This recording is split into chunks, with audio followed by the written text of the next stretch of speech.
ఒక 60 ఏళ్ల వృద్ధుడు తన భార్య చనిపోవటంతో కొడుకు కోడల దగ్గర ఉంటాడు. కోడలు అన్నం వడ్డిస్తుంది. చక్కగా తినేటప్పుడు కొంచెం చేతులు వణకటంతోటి అన్నం అంతా కూడా చుట్టూ మెతుకులు పడుతూ ఉంటాయి. అప్పుడు ఆ కొడుకు కోడలు చాలా చిరాగ్గా తండ్రి దగ్గరకు వచ్చి, "నాన్న అన్నం మంచిగా తిను, ఇదంతా టేబుల్ నిండా పడుతుందంటే," "సరేనమ్మా, ఈసారి ఖచ్చితంగా మంచిగా తింటాను" అని చెప్పేసి మళ్ళీ అన్నం దగ్గర పెట్టుకొని తింటూ ఉంటే, ఆ చేతులు వణకటంతోటి కొంచెం అటు పడుతూ ఉంటాయి. ఇదంతా చూస్తున్నటువంటి కొడుకు కోడలు, "రేపటి నుంచి నువ్వు ఆ మూలన కూర్చొని తిను" అని చెప్పేసి మూలన కూర్చోబెట్టి భోజనం ఇస్తారు.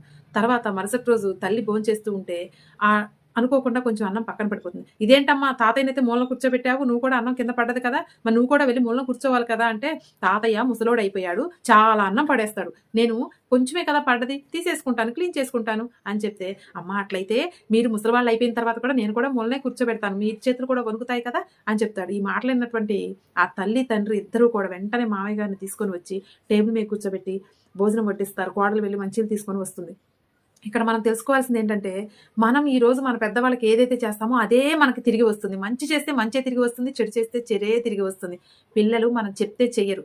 చూసింది, నేర్చుకుంది మనం చేసే పనిని చూసి నేర్చుకుంటారు. కాబట్టి మన పెద్దవాళ్ళని మనం ఎలా చూస్తామో, మనం ఎంత ప్రేమ చూపించినా కానీ మన పిల్లలు మనం పెద్దయిన తర్వాత కూడా అలాగే చూస్తారు. కాబట్టి ఇక్కడ మీరు చూపించాల్సింది ప్రేమ కాదు. మీరు మీ పెద్దవాళ్ళకి ఎలా చేసి చూపిస్తారో అదే వాళ్ళు చేస్తారు. కాబట్టి మాటలు కాదు, చెయ్యటం స్టార్ట్ చేయండి. మీరేమంటారు?